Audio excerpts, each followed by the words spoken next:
Shalom adik-adik, senang berjumpa kembali dengan kalian. Hari ini kita mau belajar kebenaran firman Tuhan bersama-sama tentang menyembah Tuhan dengan jiwa dan roh setiap hari. Tema firman Tuhan hari ini adalah hati yang bersinar. Adik-adik, hari ini kita mau belajar dari Yohanes pasalnya yang keempat ayat 24. Kita mau menggali kebenaran firman Tuhan. Kita mau belajar firman Tuhan hari ini ya. Mari adik-adik bisa buka Yohanes 4 ayat 24. Ya, kita mau belajar kebenaran firman Tuhan dari Injil Yohanes pasal 4 ayat ke-24. Sudah ketemu semuanya? Sudah ya? Oke, kakak akan bacakan. Demikian firman Tuhan, Yohanes 4 ayat 24. Allah itu roh dan barang siapa menyembah dia harus menyembahnya dalam roh dan kebenaran. Ya, hari ini kita mau belajar dari satu ayat ini tentang hati yang bersinar, menyembah Tuhan dalam jiwa dan roh setiap hari. Kita mau menggali rahasia Yohanes 4 ayat 24 ini ya, adik-adik. Oke, kita mau belajar. Harta karun yang berharga. Anak-anak yang hebat, pernahkah kamu merasa menyembah Tuhan terkadang membosankan? Bikin gak happy, membosankan, boring. Ya? Atau bingung malahan.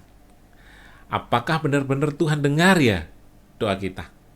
Atau benar-benar Tuhan itu menerima setiap penyembahan kita? Apakah ibadah itu hanya untuk orang dewasa?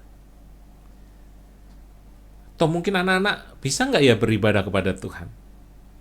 Hari ini kita mau cari rahasia besar.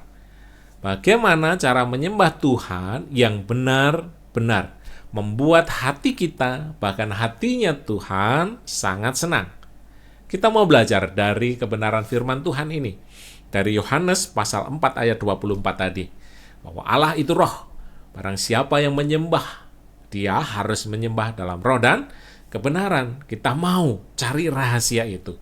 Bagaimana cara menyembah Tuhan yang benar-benar membuat hati kita dan hati Tuhan sangat senang. Yuk kita mau belajar. Adik-adik, kalau kita belajar Yohanes 4 ayat 24 ini, itu adalah kisah di mana Tuhan Yesus bertemu dengan perempuan Samaria.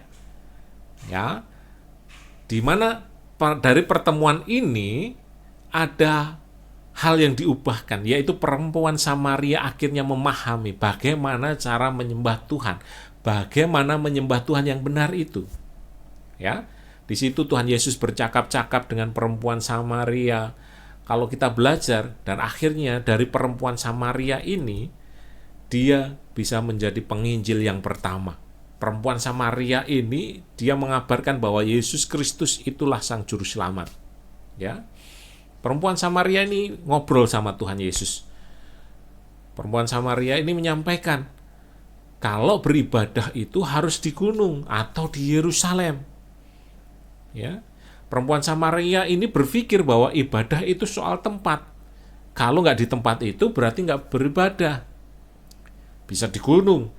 Kalau di Samaria mereka beribadah di gunung. Tapi kalau orang Yahudi itu beribadahnya di Yerusalem, di bait Allah, bait suci. Ya. Tetapi Tuhan memberikan rahasia yang baru. Tuhan Yesus membawa rahasia baru. Bahwa ibadah itu bukan soal tempat, tetapi ibadah itu soal hati. Bukan di mana kita berada, tapi bagaimana kondisi hati kita. Kalau kita ada di bait Allah, tapi kita hatinya tidak menyembah Allah, hatinya kemana-mana, berarti kita juga sedang tidak beribadah kepada Tuhan. Tapi meskipun kita di rumah, kalau hati kita menyembah kepada Tuhan, kita juga sudah sedang beribadah kepada Tuhan. Ya, Tuhan Yesus katakan, penyembahan itu bukan soal tempat, tetapi soal hati. Kita mau lihat rahasia besar ini, ibadah yang soal hati ini gimana sih? Ya, ibadah soal hati ini ada 3 kunci. Ya, 3 kunci penyembahan yang menyenangkan hati Tuhan. Yang pertama kuncinya adalah siapa Tuhan itu. Kita belajar tadi dari Yohanes 4 ayat 24. Di situ mengatakan Allah itu roh. Jadi kita harus tahu siapa Tuhan dulu. Kita harus kenal siapa Tuhan dulu. Bagaimana Tuhan itu? Kita harus kenal Tuhan itu seperti apa. Gimana kita bisa menyembah kalau kita nggak kenal? Contohnya nih, gimana kita bisa memanggil namanya kalau kita nggak kenal? Bagaimana kita bisa memanggil dia ibu, memanggil dia ayah, memanggil dia mami, memanggil dia papi kalau kita nggak kenal?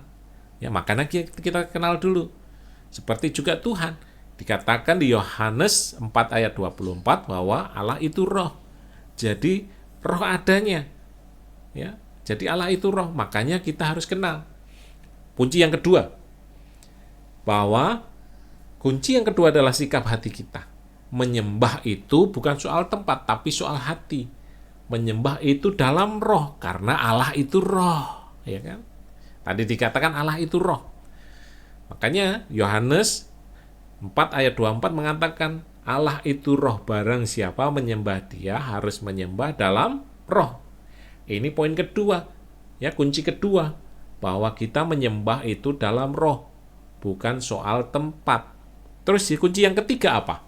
Kunci yang ketiga itu dasar pengenalan kita. Dasar pengenalan kita apa? Bahwa kita mengenal di dalam kebenaran. Dan kalau kita belajar, kebenaran itu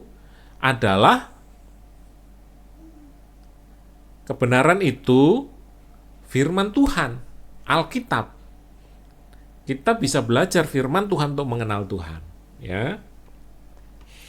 Terus kita mau belajari 3 kunci ini.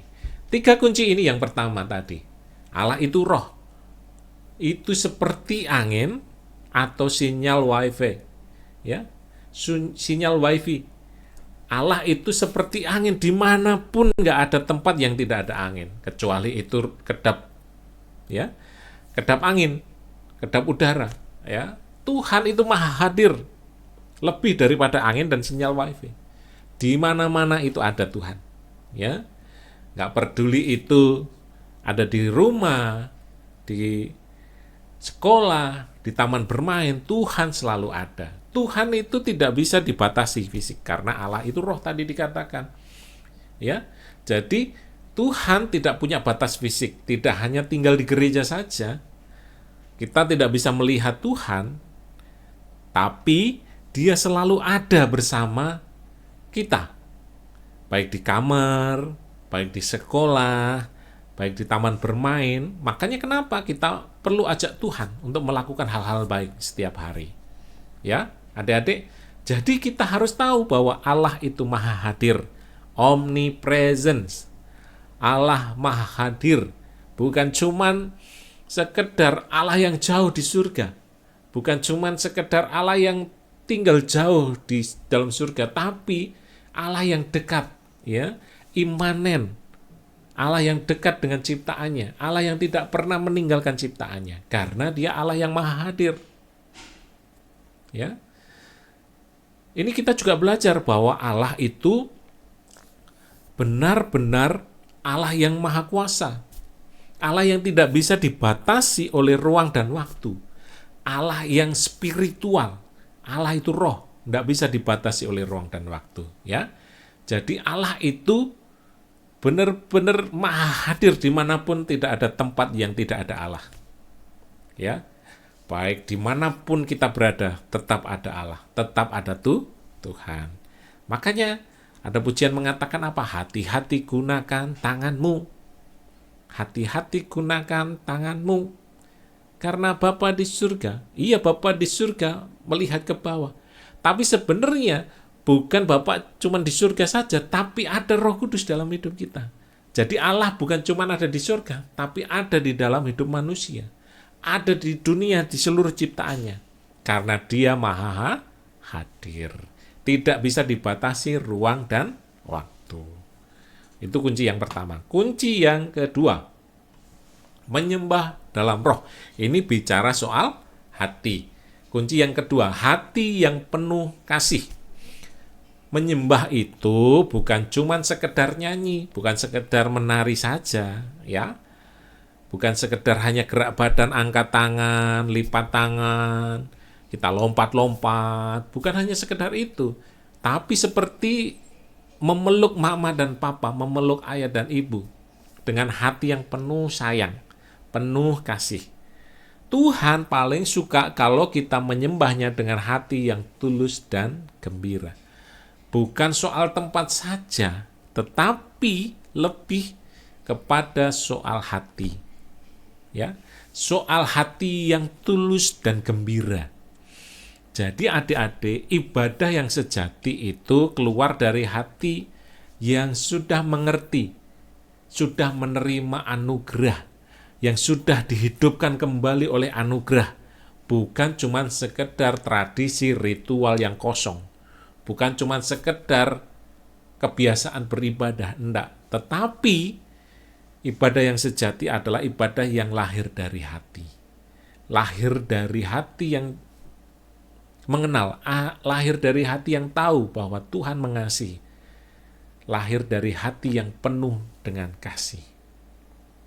Adik-adik, kita boleh juga melihat bahwa Tuhan memberikan Roh Kudus untuk memampukan kita. Ya, jadi Roh Kudus yang memampukan kita untuk kita bisa berjumpa secara pribadi dengan Tuhan. Kalau kita belajar kemarin, ya, di pertemuan sebelumnya, ada yang namanya baterai super dari surga, yaitu Roh Kudus. Roh Kudus inilah yang memampukan kita untuk kita bisa berbicara dengan Tuhan. Untuk bisa menghubungkan hati kita dengan hatinya Tuhan. Roh Kudus itu sebagai jembatan. Ya, sebagai penghubung. Ya, sebagai sinyal wifi tadi. Menghubungkan kita dengan Tuhan. Roh Kudus yang memampukan kita untuk bisa berjumpa secara pribadi yang intim dengan Tuhan. Makanya hati kita bisa terkoneksi dengan hatinya Tuhan itu karena Roh Kudus. Jadi menyembah Tuhan itu bukan sekedar cuman kita nyanyi-nyanyi, kita nari-nari, bukan hanya sekedar kita gerak-gerak kosong, ya, tetapi lebih seperti kita ini memeluk papa mama kita, seperti kita memeluk ayah dan ibu kita, seperti kita memeluk orang tua kita, dengan hati yang penuh kasih dan sayang. Ya. Tuhan paling suka kalau kita menyembah dengan hati yang tulus dan gembira. Makanya kalau beribadah harus dengan hati yang tulus dan bergembira. Ya.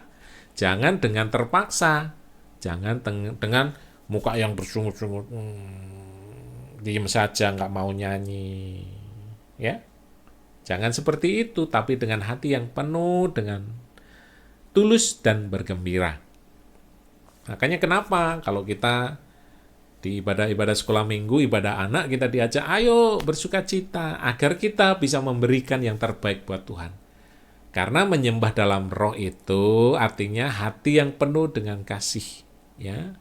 Jadi kunci untuk kita bisa menyenangkan hati Tuhan, ibadah kita menyenangkan hati Tuhan adalah kita menyembah dengan hati yang penuh dengan kasih, dengan sukacita. Ya, kita mau pelajari kunci yang ketiga lagi. Ya, kunci yang ketiga adalah menyembah dalam kebenaran. Ya, menyembah dalam kebenaran ini bukan sekedar kita membaca Alkitab, kita rajin membaca Alkitab, bukan cuman itu. Menyembah bukan cuman tentang tahu cerita Alkitab, tetapi hidup sesuai firman Tuhan setiap hari. Jadi kalau kamu sayang Yesus, kamu akan melakukan kehendak-Nya. Kalau kamu sayang Tuhan, kamu akan melakukan kehendak-Nya. Kehendak-Nya itu apa? Ya berbuat baik, jujur, tidak nyontek, menolong teman, membantu orang tua, banyak hal. Ya. Jadi itu adalah bentuk penyembahan yang indah yang menyenangkan hati Tuhan. Jadi kalau mau penyembahan kita, ibadah kita menyenangkan Tuhan, kita harus apa? Harus melakukan firman Tuhan. Bukan cuma sekedar kita tahu cerita firman Tuhan, bukan kita sekedar rutin baca Alkitab supaya kita tahu, enggak. Tetapi kita membaca Alkitab supaya kita bisa melakukan apa yang Yesus kehendaki. Kita bisa tahu apa yang Tuhan kehendaki dan kita bisa melakukannya. Kita bisa tahu firman Tuhan dan kita melakukan firman Tuhan. Ya. Jadi adik-adik kita harus benar-benar tahu bahwa kebenaran tertinggi itu terpusat pada Yesus Kristus. Injil itu bukan hanya sekedar dipercaya secara akurat, tapi untuk diterapkan dalam setiap kehidupan kita. Jadi firman Tuhan Alkitab itu bukan hanya kita pelajari saja, tetapi untuk diterapkan, untuk dilakukan dalam hidup kita. Ya. Jadi adik-adik, biarlah kita mau mengenal Tuhan. 3 kunci tadi ya. 3 kunci tadi. Kita mau melakukannya. Kita mengenal Tuhan, Dia Allah yang adalah roh. Dimanapun kita berada, Allah juga ada. Jadi kita harus mengenal Tuhan. Bahwa Tuhan itu tidak bisa dibatasi ruang dan waktu. Tuhan itu nggak bisa dibatasi sekat-sekat. Tapi Tuhan itu maha hadir, omnipresent. Ya. Jadi mari adik-adik, ajak Tuhan di dalam setiap kehidupanmu, kegiatanmu, ajak Tuhan. Ya, libatkan Tuhan.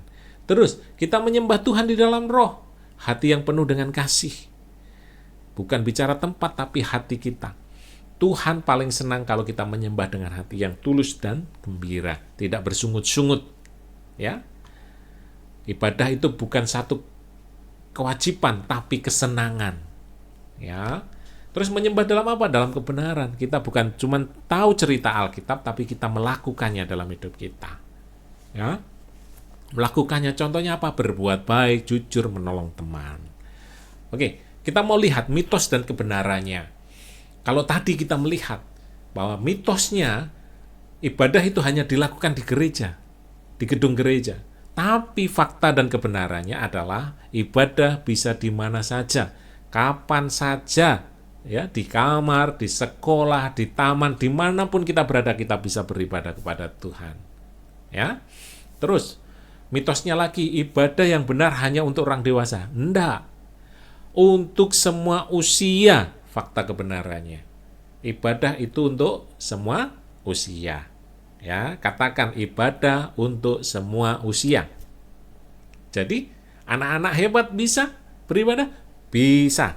Semua orang, baik itu yang kakek-kakek, nenek-nenek, om-om, tante-tante, pemuda-pemudi, anak-anak, bahkan yang masih bayi bisa nggak beribadah kepada Tuhan? Bisa. Makanya yang bayi diajak, anak-anak diajak ke sekolah minggu agar membiasakan diri beribadah kepada Tuhan. Terus caranya, mitosnya berupa ritual yang membosankan dan terpaksa.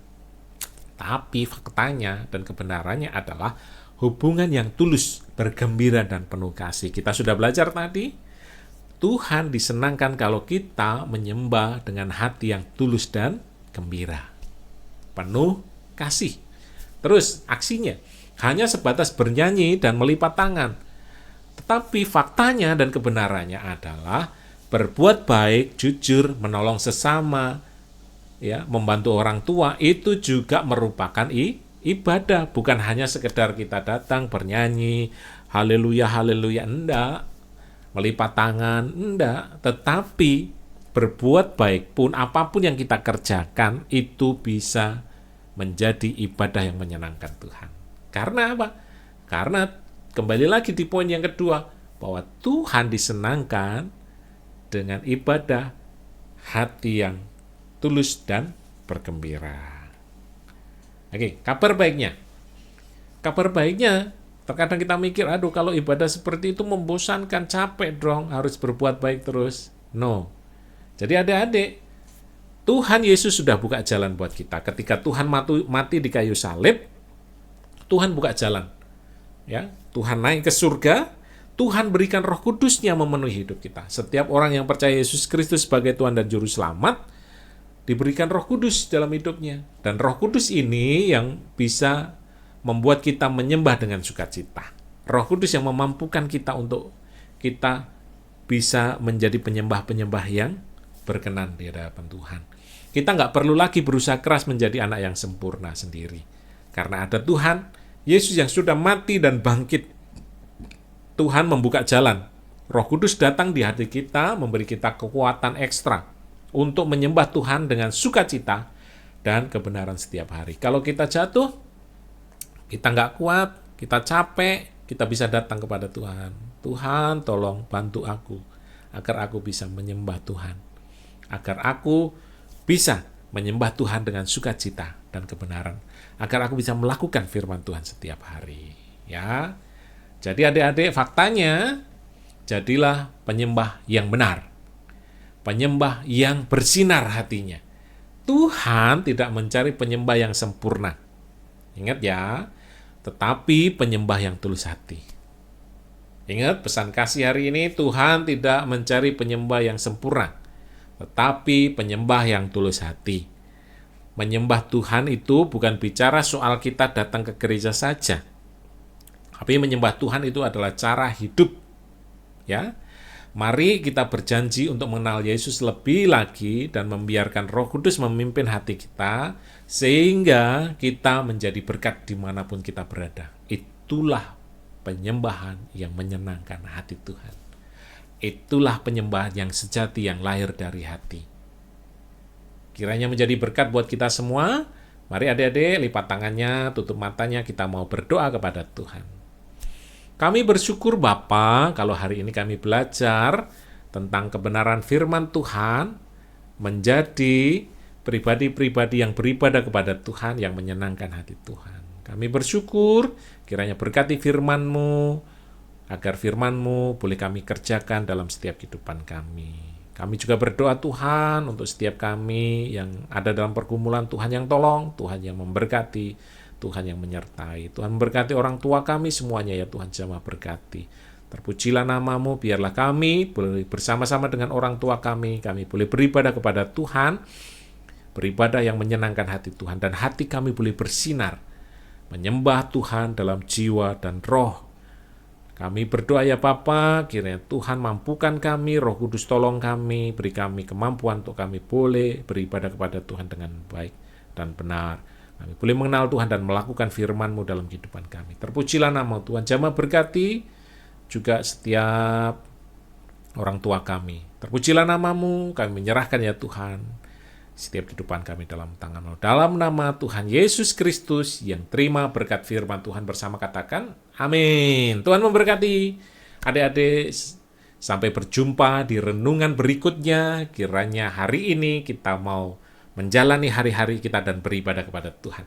Menyenangkan hati Tuhan dan kita beribadah dengan hati yang gembira dan hati yang tulus. Kiranya Tuhan memberkati. Soli Deo Gloria, salam pesan kasih, Tuhan memberkati adik-adik.